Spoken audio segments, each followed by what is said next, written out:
Greetings, my Spelman sisters. I'm Linda Hurt Patton, class of '88, and I serve as your Associate Director of the Office of Alumni Engagement. Undaunted by the fight. Our Spelman hymn provides us with a reminder of our legacy of tenacious and unrelenting sisters that stood before us as we lay the groundwork for our sisters behind us. As our first ever history-making virtual homecoming, we have a week's worth of activities planned, and we hope you can join us for each one. Danielle, tell us more. Thank you, Linda. Happy virtual homecoming, sisters. My name is Danielle Moore. I'm the Senior Alumni Programs Manager in the Office of Alumni Engagement. We have an exciting week planned, starting Sunday, October 11th at 11 a.m. Eastern Time with our opening worship service featuring the Reverend Elizabeth Pollard, class of 2012. At 3 p.m., the Sister Soul Circle Homecoming Edition will take an honest and transparent conversation with Dr. Andrea Lewis, class of 96. On day 2, Monday, October 12th at 5 p.m. and 6 p.m., let's review the week's schedule and receive a tutorial on the technology being used for this week's homecoming activities. On day 3, Tuesday, October 13th, join Dr. Mary Smith Campbell for a State of the College address and homecoming welcome. On day 4, Wednesday, October 14th at 12 p.m. Eastern Time, we have our Wisdom Wednesday.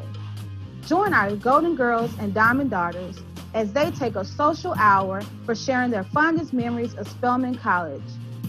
At 7 p.m. Eastern Time, we have our Wind Down Wednesday. Join us for a midweek wind down and an easy listening musical festival with our very own Spelman College Glee Club. Thanks, Danielle. Now for a brief summary of the Thursday and Friday events. Tasha, it's on you. Thank you, Linda. Hi, Spelman sisters. My name is Tasha Terry, and I'm your Alumni Programs Coordinator. Thursday, October 15th, is our Civic Engagement Day, starting at 11 a.m. with an encore of breast cancer awareness in our own words from the National Alumni Association of Spelman College.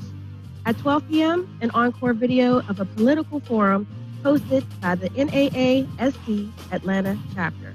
At 1 p.m. with an encore video of the Census Bureau webinar with Dr. Janetta B. Cole. At 3 p.m., we have a visual arts and social justice panel discussion with the Museum of Fine Arts Curator of Education, Makiba Dixon Hill, class of 2003. Serving as moderator and 2 panelists, Mary Pat Hector, class of 2019, and Kalita Rawls, class of 98. And at 7:30 p.m., Vote Coming with NAASC Chapter President. On Spellfest Friday, October 16th, at 12 p.m., we have yoga with Chloe Blackman, class of 2018. At 2 p.m., please join us for a healthcare conversation on COVID-19, Black women, and the impact of self-advocacy, featuring Drs. Lauren K. Robinson, class of 2003, Dawn Marcel, class of 89, and Rhonda Waller, class of 91. Closing out at 8 p.m. is Self-Care with Kalia Braxton, class of 2016. Thanks, Tasha. And for the weekend activities, Allison, what do we have? Hi, Linda. Thank you. And hello to all my Spelman sisters. I am Allison Shumpert Dorsey, class of 2002, Senior Alumni Programs Manager in the Office of Alumni Engagement. Saturday, you heard it here, we are having tailgate. Virtually, that is. Join us between 12 and 8 at your leisure online to participate in our tailgate activities to feature cooking demonstrations, DJ sets, couples conversations, surprises, giving challenges, and so much more. On Sunday, October 18th, as we come to a close of the week, join us in historic Sisters Chapel for a word from our very own Reverend Ayana Yanni Davis, class of 2009. And to end the evening, we're taking it back to Vespers. At 5 o'clock, join us for the melodic sounds of our very own Dr. Joyce Spence Johnson, reflections from alumni, calming activities, and centering to prepare us for the week ahead.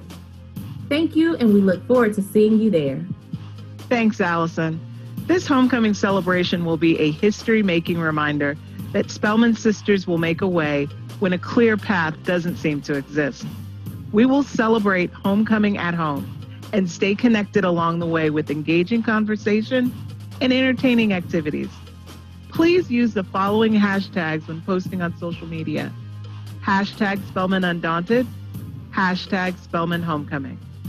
This is Linda Hart-Patton from the Great 88, Associate Director of the Office of Alumni Engagement, saying, welcome to homecoming at home. Yay!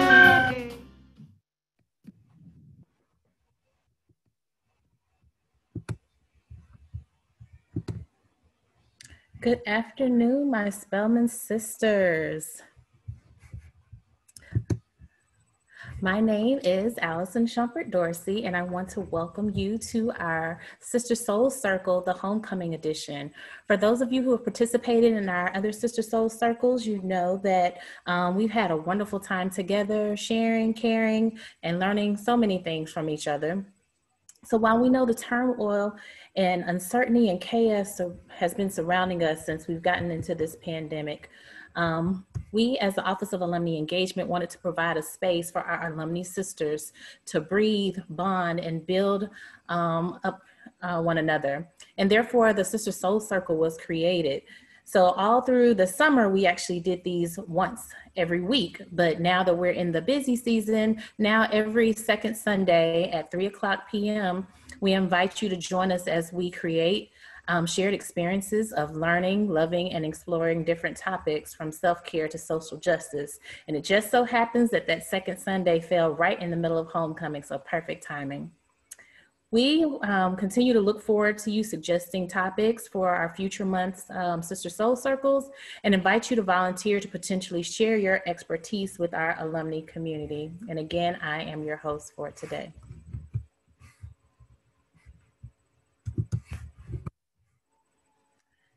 You had an opportunity to see your speaker for today, the Reverend Dr. Andrea Lewis, class of '96, but just briefly, after graduating from Spelman and earning her master's degree and her doctoral degree, she has returned to Spelman and has been in the education department for quite some time, but her professional experiences include elementary school teacher and public and private school administration, as well as college faculty. And her efforts at Spelman revolves around her passion and purpose for preparing future leaders.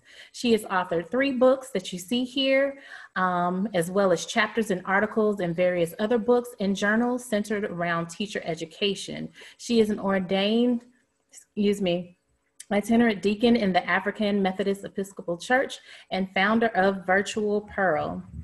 She is going to come today with the topic of creating your plan B when plan A does not work.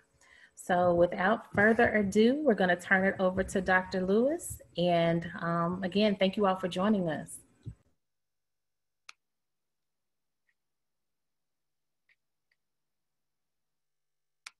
Hello, my Spelman sisters. I hope you all are doing wonderful today. All right. Happy homecoming, everybody. I hope that you all are ready for an amazing week of planned activities from the Office of Alumni Engagement. And before we begin, in the chat, tell me who you're shouting out for homecoming. Who are you repping? I am going to shout out the Olympic class of 1996. I know that so many classes say that they are the best, but our class is actually the only class to have an international after party with the Olympics. So I am representing the Olympic class of 96. I have to shout out all the 1s and the 6s, and to my 1s and 6s sisters, don't forget to give because we have to beat all those other class cycles. I'm also representing Di Lambda Chi, LLC 1, Dormitory, Sweet Mu Pi chapter of Alpha Kappa Alpha, and of course, the education department where we make effective and lifelong teachers. So I see that in the chat, you all are representing. All right now, all right. So today, my beautiful Spelman sisters, I am going to be talking about creating your plan B when plan A does not work out. And I know many of you all know me from experiences in education. And I'm talking about something that is a little bit more personal to my heart and also in line with the religious part of me. So I hope that you all will get something out of this. And again, happy homecoming, everybody. Since 1987, we have been led and nurtured by these strong Black women that you see on the screen. When we come through the gates, we are met with these powerful women who grace us with their wisdom and their presence.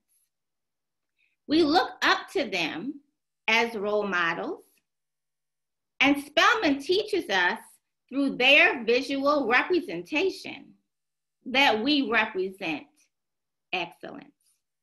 And if you were blessed to have come through Spelman since 1987, you know what I am talking about, to be blessed by this powerful Black woman role model when you come in the gates. And not just our presidents, but the many faculty and staff who work at Spelman who are equally amazing and dwell in excellence.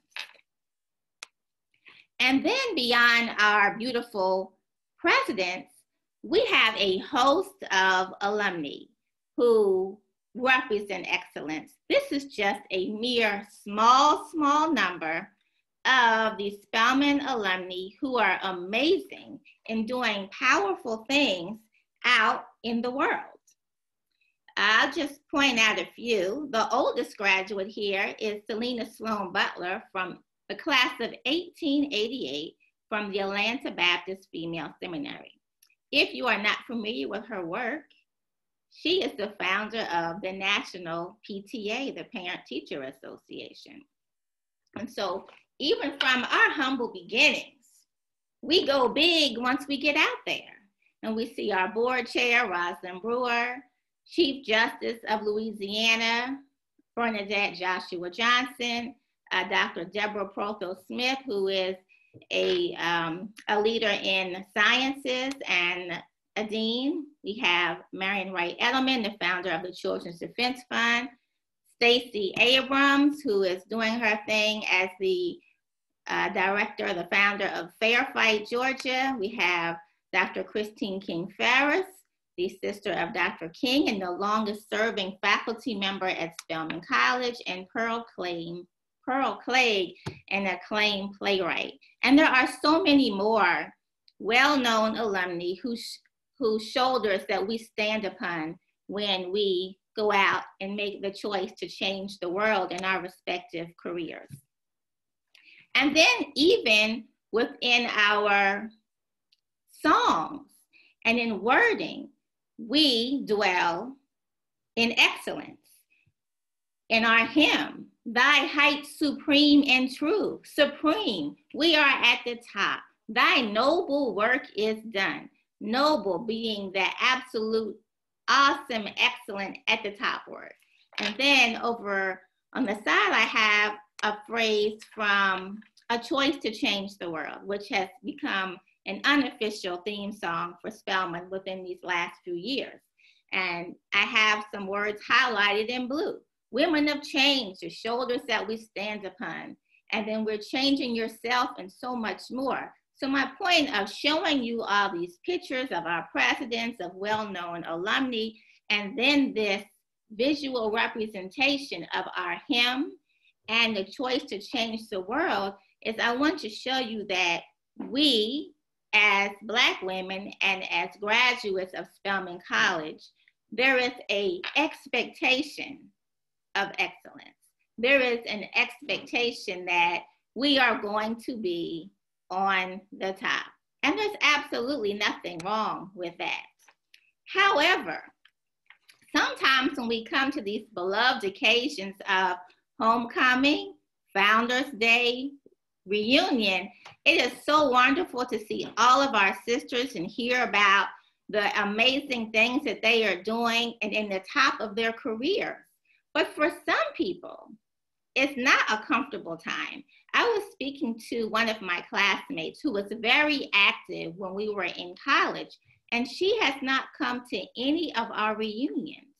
And I asked her why, and she said she had not come back because she did not feel like she had lived up to her Spelman potential, that she didn't live in a Spelman-y house or drive a Spelman-y car or have a Spelman-y job, and that she did not feel that she would be proud to come back to Spelman. You know, that makes me sad because as an alumna, we all face challenges in life, and we should never, ever allow our current circumstances to dictate us coming home. And coming home is huge. We need a place to come home and be centered, even if it's only once a year at homecoming. So those are the kind of things that we are going to talk about today. And also this notion of creating your plan B when plan A does not go right. And oftentimes when we have convocations and we have speakers on campus, we have people who are number one in their jobs. They are change agents. They are soaring. But what about when we fail at something? What happens when life doesn't happen as we plan? Are we failures? No. Have we not lived up to our Spelman potential? No. But what I would love to see, especially for our current students, is the message of overcoming and perseverance. We have these wonderful speakers who come talk to our students all the time. But sometimes that message of creating your blueprint for a comeback isn't always taught, because we just hear about what these wonderful women are doing, but we need to know about that backstory and to know about what happens when you fail, how you pick yourself up and keep on going. So sometimes we as Black women, as Spelman women, and many of us are A-types, we have this plan in place.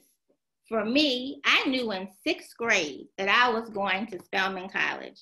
Nothing was about to stop me from getting to Spelman in the 6th grade. And then many of us know when we get to college what organizations we want to join. We want to meet our spouse. We know when we want to graduate. Are we going to grad school? Are we going to work? When are we getting married? How many bridesmaids we're going to have? What's our next step for career? Like, we plan out our lives, whether in our heads or some people in a journal, and we make this plan for our lives. But sometimes we veer off course. And so here's an example of, you know, we want to get married and have this career. We want financial independence. We want to be independent. But then something throws a curveball, and then you end up in this blue category. You've gotten a divorce, or you have a failed relationship. You have a career change. Maybe you lose your job. You don't get the job that you want. Maybe you have something that happens in your life and you have a reduction in pay or no pay at all. And then you may have to step in and be a caretaker for a loved one. And these are all things and more that cause our plan A to become derailed. For me, all of these 4 things happened at the very same time. Or it could also be your health. I forgot to include that one. You know, you could be soaring in your career and you get sick and you have to stop your job. You may have a reduction of income, and you may have a loss of independence because someone has to take care of you. So all of these things make up our plan A that has to become our plan B. And then we end up looking like this. But this is not the end of the world at all. And I love this scripture, Proverbs chapter 19, verse 21, that says, "Many are the plans in a person's heart, but it is the Lord's purpose that prevails." Because sometimes we make these grandiose plans for our lives. And for how many of us, those plans that we make, they don't always come into fruition. But that does not mean that you are a failure, because it's God's purpose for your life that's going to prevail. And I am going to go over 15 ways for you to redefine your life. I'm also writing a book on all of these 15 points of reference. So I hope you have your notepads out, you take notes, and let's just learn and grow together. So the first thing I say is stop and locate your breath. Stop and locate your pain. Many times when something happens, we go into emergency mode and we just want to kick in overdrive and make a plan to do something. We have not even paused. We have not stopped to even find out the who, what, when, where, and how of what happened. We're just in overdrive to get to the next step without even stopping, catching our breath, finding out what's wrong, and then making a plan. And you have to find out, where is your pain? What is this pain source that is bothering you so much, whether it's the loss of your career, loss of a relationship, health, caretaking of a loved one, whatever it is that has stopped your plan A, pinpoint what it is. So stop first. Just don't go on overdrive. Then second, you have to let it go and let God. And sometimes that is so much easier than said. And I say, you have to let it go. You have to turn it over and let God, or if you are not Christian, whoever your heavenly being is, you let it go. Because sometimes things happen in our lives and we have zero control over it. I'll give you this example. I was going through a divorce, and one Sunday morning, I got my children up, my two boys, and we were getting ready for church. And I had on my church attire. They had on their little suits. But somehow, we ended up at Chuck E. Cheese instead of church. I was not even in the right frame of mind to go to church. So we went to Chuck E. Cheese, and I just let them run and play. We were the only people in the building because we got there so early. And so they were enjoying themselves.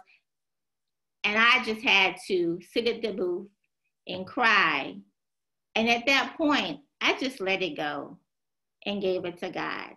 Because you will make yourself sick if you keep dwelling in your what am I going to do, what am I going to do. The next thing you need to do is pray, or whatever spiritual practice that you believe in. You have to pray. And last week, or maybe it was a week and a half ago, Sisters Chapel did a beautiful presentation on, it was Sister Whitney Bond. She did a presentation on creating a spiritual altar, especially during these times of the pandemic when you don't have a physical church house to go to, where you can create a space in your house to go to. But pray and dwell in whatever spiritual practice that you have to ground yourself and to center yourself. And I also love this quote by Fannie Lou Hamer, and she says, you can pray until you faint, but unless you get up and try to do something, God is not going to put it in your lap. So we're going to pray, and then we're also going to do some other things. And then when you pray about it, you just don't have to keep praying about it over and over again. God has you. But remember that God will answer on his timing, not necessarily your timing.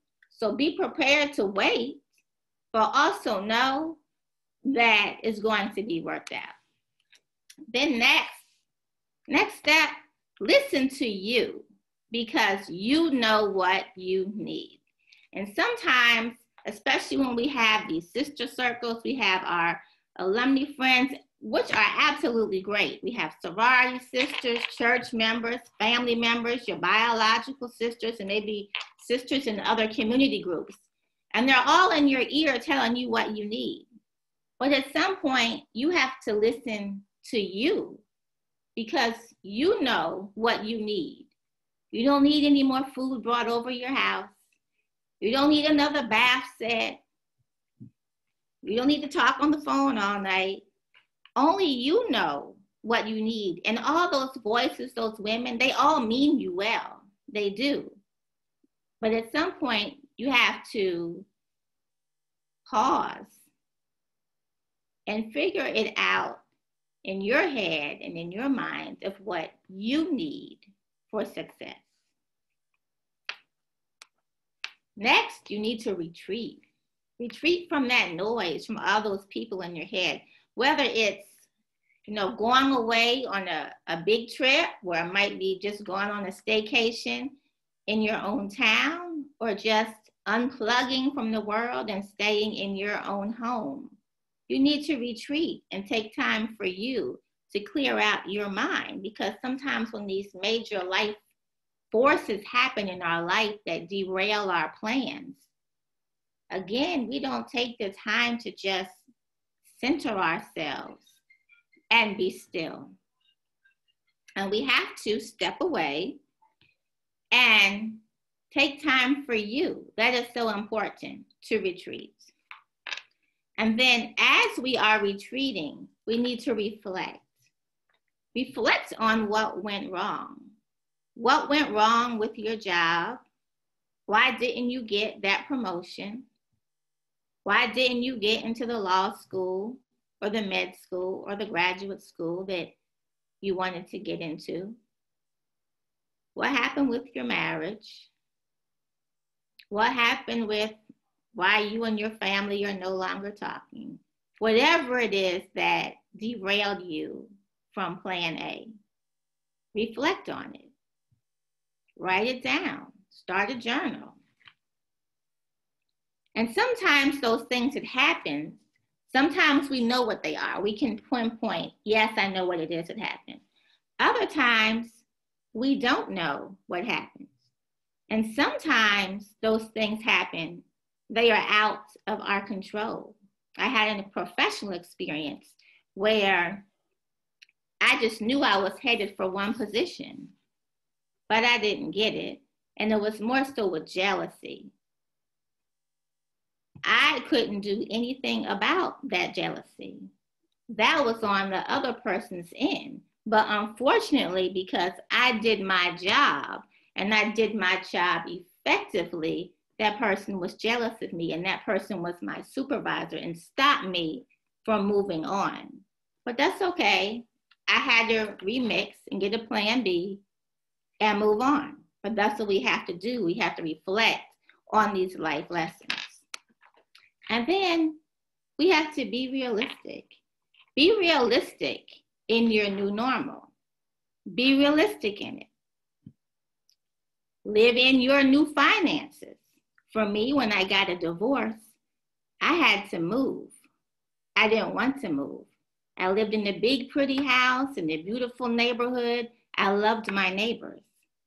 But I had to be realistic in that I couldn't stay there. I had to downsize to an affordable house and get a car that worked, because the car note that I was paying for was for a car that was sitting up in my garage and didn't work. And part of letting go is also knowing that you may have to face a consequence. For me, I had to let go of 2 houses, the one I lived in and one I rented. Both of them had to be released. I drove that car back to the bank and left the keys in the night deposit box. But in doing those 3 things, releasing my 2 homes and putting the keys in that night deposit box also meant my credit took a huge hit.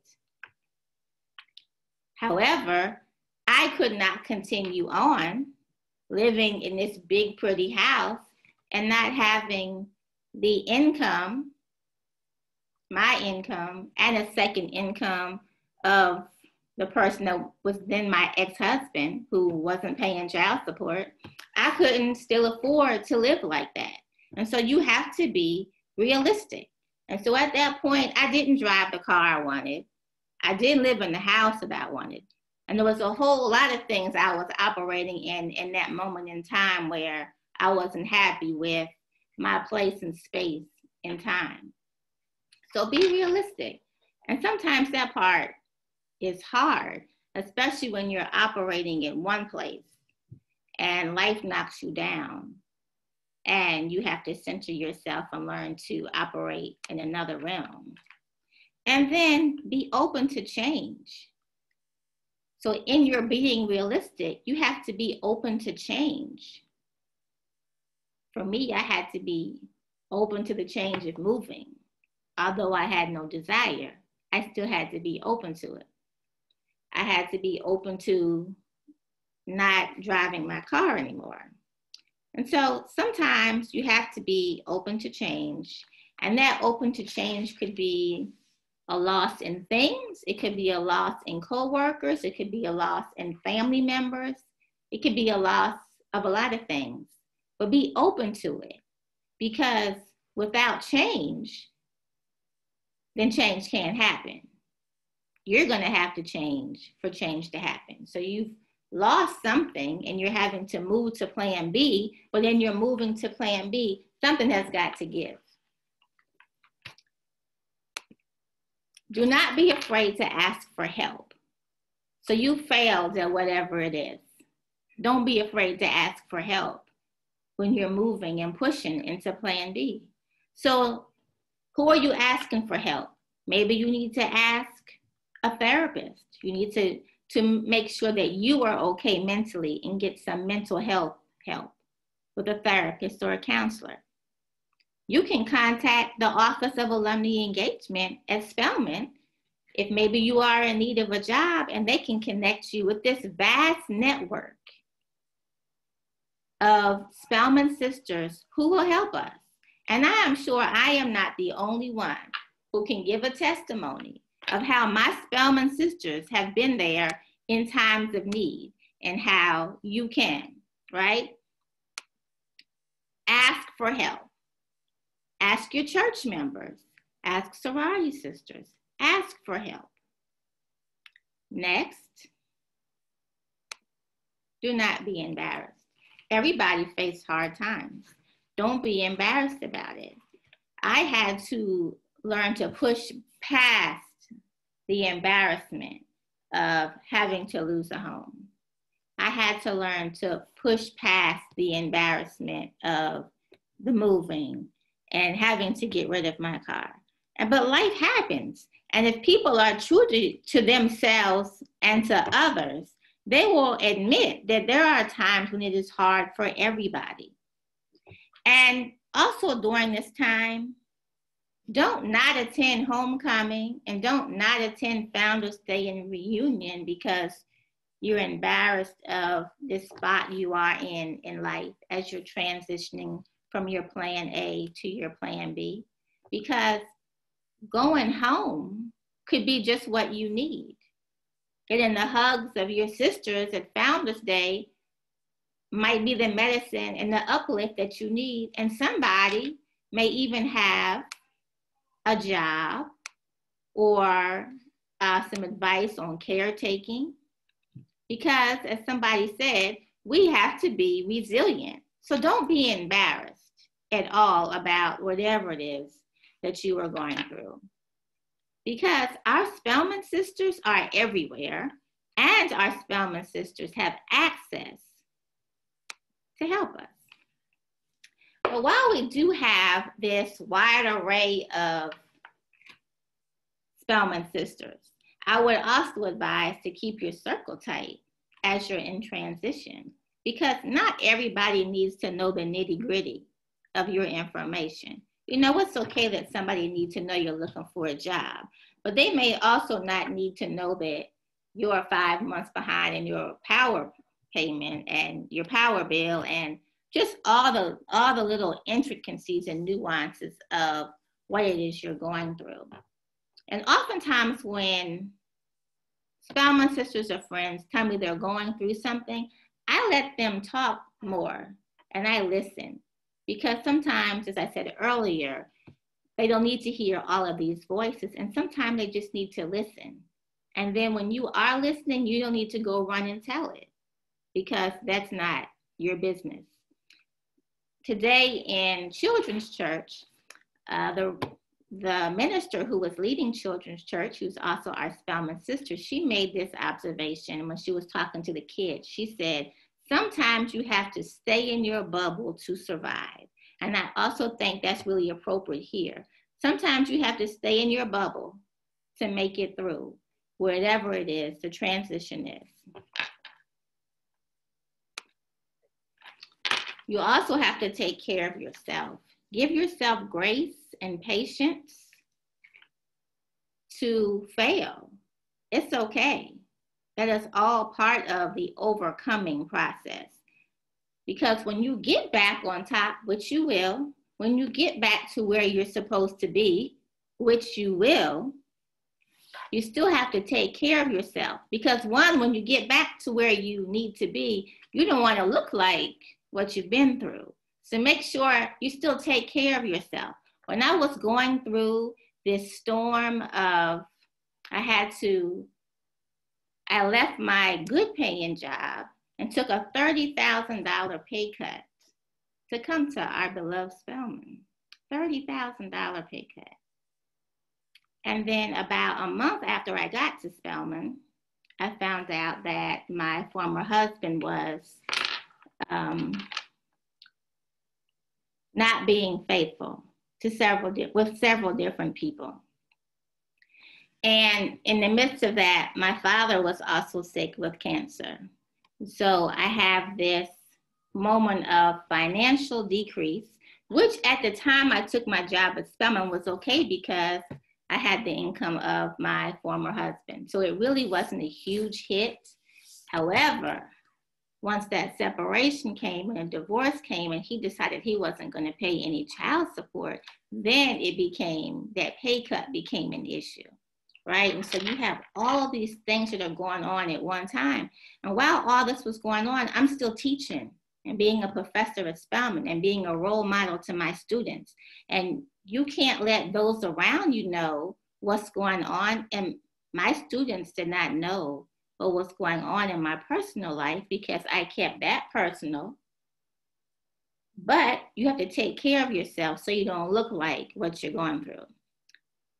So whatever it is that you need to do, find something that you enjoy. If it's fitness, if it's travel, if it's the spa, whatever your me time is, a bubble bath, how you escape life, whether it's momentarily for a week, a few weeks, a new hobby, whatever it is to take care of yourself. I love to travel. And during this time of recentering and moving from my plan A to my plan B, I still wanted to find ways to enjoy myself, even though I had zero money. And so one of my confidants who has kept me through this journey and kept me at peace, we wanted to go to the Essence Music Festival, but we didn't have airfare money to go. And we did not want to drive. So what did we do? We booked ourselves 2 tickets on the Megabus.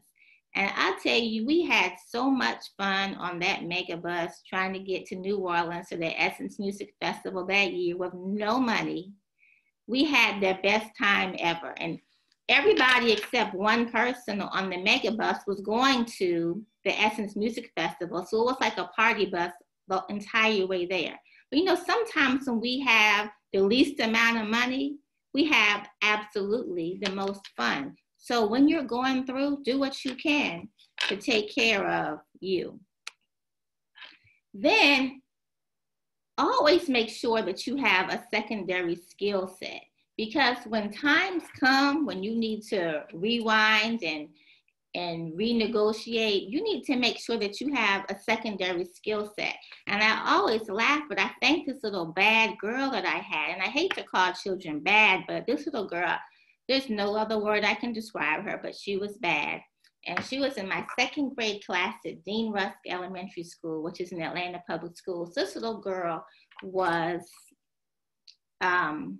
we used to say off the chain. This little girl was all over the place every day. And it got to the point where I told my principal, I said, it's either going to be me or this little girl, but one of us is leaving out of this building. And while I was waiting for the principal to change her mind of who it was going to be, me or this little girl, I went and interviewed for a job. I interviewed for a job as an instructor at Atlanta Technical College. And here I was, I had been at the Spelman maybe 2 or 3 years, had on my pretty blue suit and my pearls, and going to interview for a college teaching job at Atlanta Tech. And in the lobby is an older white lady, and she's also interviewing for the same job. So I'm already defeated. Like, this lady, she has way more experience than me. She's already a college teacher. I'm just a second grade teacher, been at the college for 2 years. But I held my head up and I went into the interview, did the best possible job that I could. And when I was finished, the dean of the college, who was a Black man, an older Black gentleman, he said to the team, "Are we finished?" And they said, "Yes." And he said, "Welcome to the family." I went to Morehouse. And I got that job because he saw potential. And I had gone to Spelman, and he was welcoming me into the Spellhouse network. And then I went back to my principal, and I told my principal, I got another job. And she said, "I'm sorry, you have to rescind your resignation," because before I went to go back to work to tell her I had this job, I stopped downtown in the APS building and filed my resignation. And she would not accept my resignation. And I said, "Well, I've already accepted this job at Atlanta Tech." Went back to Morehouse Brother. He allows me to work at night. So I will go work at my regular job as a second grade teacher and then leave there and go teach from 5 to 10 at Atlanta Tech. The little girl ended up being referred for special education, and she was able to have her needs met in another classroom. And then I taught in the evening time at Atlanta Tech for about 3 years. I did this, working from sun up to sundown. But that secondary skill set of working at a college helped me years later when I came to Spelman. And when I first came to Spelman, I was the director of the nursery school and kindergarten. And 6 weeks after I took the job, President Tatum announced that she was closing the center. I was not very happy because I had just left my job to come to Spelman. However, what they said to me was, "Have you ever taught college?" And I had, thanks to our Morehouse brother who gave me a chance. And then that is how I was able to teach in the education department, because I had some college experience. So you never know with this secondary skill set. It may come from a side gig in your hustle, or maybe a hobby that you have, but make sure you have a secondary skill set that allows you to keep moving if you experience a job loss or a transition. Then, once you realize that plan A is no longer going to work, and you have retreated, you have rested, you have gotten yourself some help, you have been realistic on what it is you can do, you have talked to your girls, you have done all these things previous to this number, what you need to do is put one foot in front of the other and walk into your new destiny. Don't look back. Don't be like Lot's wife in the Bible. Don't look back, because when she looked back, she turned into a pillar of salt. So you're not going to look back. You're not going to look back on what was then. We are only focusing on the future. We are going to focus on the future, and you're going to put one foot in front of the other and walk into your new destiny. Whether that's a new job, whether that is a renewed peace as being a single woman, whether that is caretaking for somebody, but you also have to take care of you as well. So whatever you're flipping, your plan A to your plan B, you're going to put one foot in front of the other and walk and do it. And that's how you start. One foot in front of the other. And lastly, depending on your generation, this is what you need to do. You may need to slay, just do it, be lit, popping, get your glow on, go big or stay home, but whatever it is, when you get into that plan B, you do it and you do it big. And you do it proudly and with a smile. And sometimes what I have found is that your plan B is really what your plan A should have been in the first place. So my plan A was I wanted to be an elementary school principal, but clearly that's not what I was supposed to do. I guess I was supposed to be at Spelman College as a professor, working with all these beautiful young ladies and preparing them for careers in education. That's what I'm supposed to be doing. I had no desire to write a book. I don't even like to write. I've written 3 books. I don't even know how, but it was totally with God's help. And so when you get this plan B where you have to adjust and rewind and make changes, walk in it and live it and do it up, because you have to continue to persevere. And for me, on that day when I was at Chuck E. Cheese and I let go and let God, one reason was because I could not allow my sons, who were 2 and 4 at the time, I couldn't allow them to see a broken mother. And so there just comes to a point where you have to face the facts that you have to rewind, readjust, reshuffle, let it go, let God handle it. And while you're letting God handle it, you work on yourself, whether that's taking care of yourself, whether that's that secondary skill set. But you just have to keep persevering and you overcome. And that's the beauty of the story. The beauty of the story is that you've overcome. And if we go back to our Spelman hymn, thy noble work is done and standards and honor raised. You are still doing all of that once you rewind and reshuffle and you get to that plan B. So you might be down for the count for a minute like I was, but that's okay. And it's also great that my students can see that, well, I may have been on the rock bottom. And there were times when, even as a Spelman professor, I didn't even have enough money in my bank account for a carton of milk for my children, because all of my money was going towards bills and I just didn't have any money left over. These young students need to see that all that glitters isn't gold, and that when you get to the top, it's because maybe you've been at the bottom.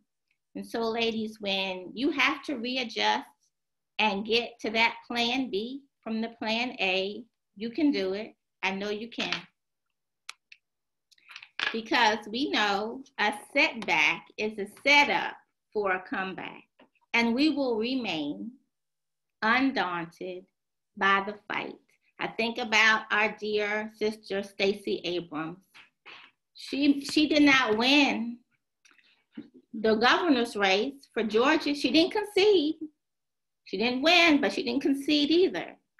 But then that was her comeback.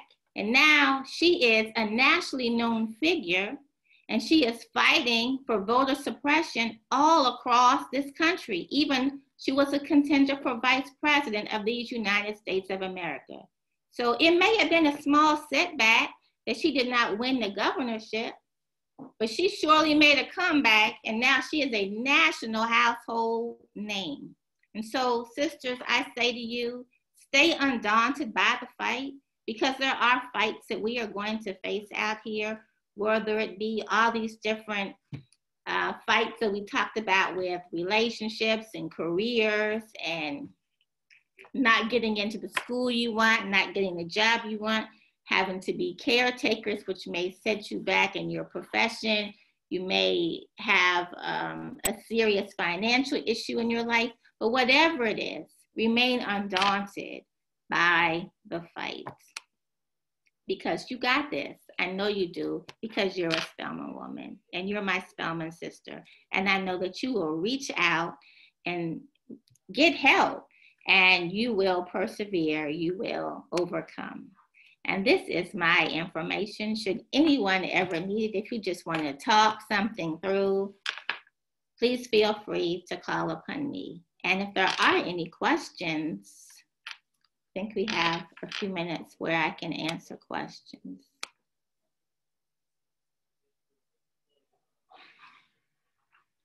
I love that. Dawn Glover, my hallmate in LLC 1 on the second floor, she said undaunted, unbossed, and unbothered. I know that's right. Absolutely. Thank you all for your compliments. Does anybody have any questions? Sisters, if you have any questions, feel free to put them in the Q&A and we'll be happy to get them as we are still on the call, on the webinar to Dr. Lewis for her to answer. But from what I've seen in the chat while you were busy getting us all these things together was just a bunch of amens.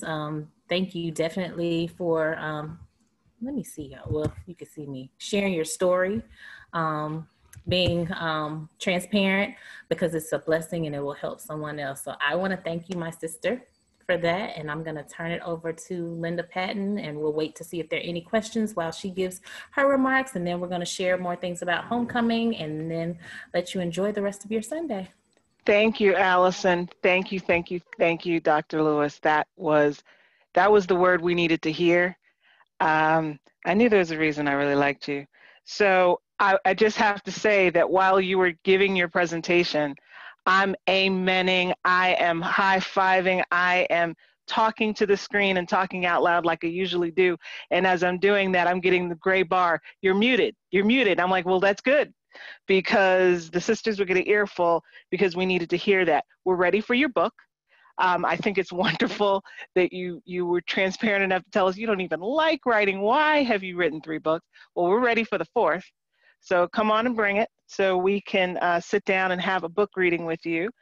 And I just want to remind everyone on the call, what you said, Dr. Lewis, is something that as the alumni engagement team, we talk about all the time, because we realize in the work that we're doing and in the invitations we're sending out for events, we are amazed at the number of sisters that we meet that make the comment, well, I didn't finish Spelman, so I'm not really an alum, I'm not really a sister. So I want to put all that to bed with everyone on the call. You are officially an alumna with 12 semester hours. So please don't stay away because you didn't finish. You didn't finish for whatever reason, and there are many. My own sister-in-law didn't finish, and she was one of the ones that didn't come back. And I had to remind her, as well as many others, you are a part of this legacy. How you ended that journey, it's different for all of us. And that's fine that it's different for all of us, but you're still a part of this legacy. And you are with that tapestry that makes us all strong.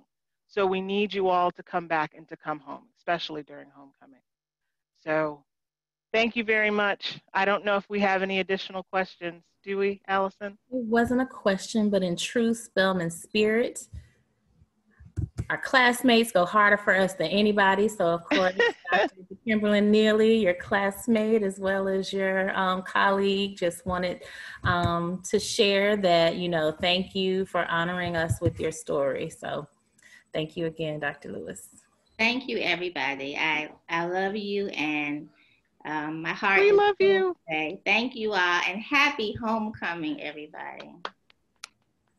Yes, happy homecoming. Wait, I got something for you.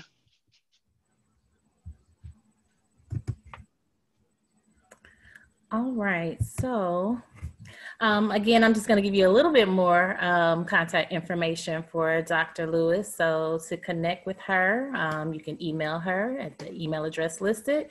You can visit her website, virtuouspearl.com. She shared her phone number. You can catch her 2 ways on Instagram with @_teachers teacher.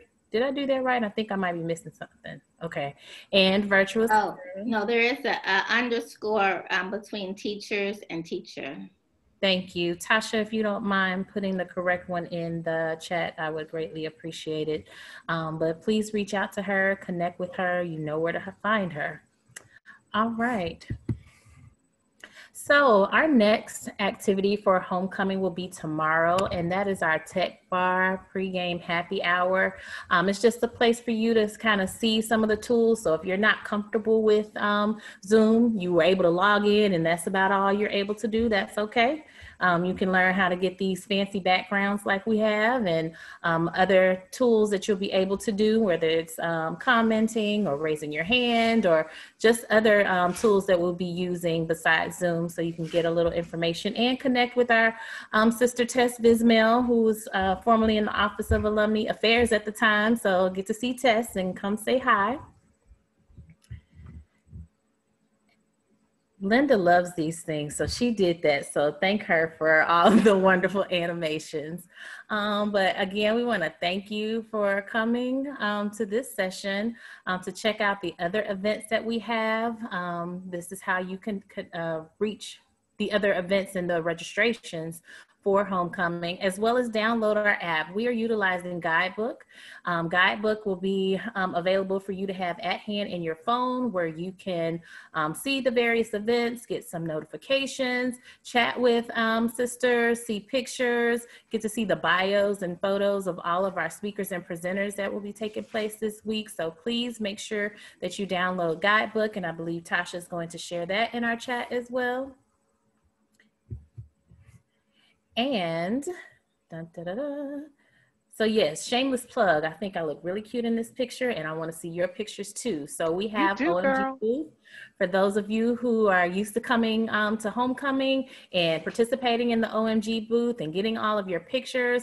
We still have that option for you to do virtually, so you can take a stroll down memory lane and download a picture with this filter from when you were actually a student, past homecomings, other events, anything with your Spelman sisters, or for your 40th birthday glam, you know, whatever you want to do, go ahead and put that picture in and share with us using the hashtags that we have provided, and I believe they're on additional slide.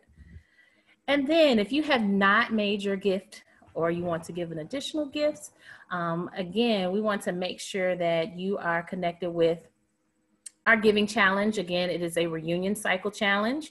I am in the 2s and 7s.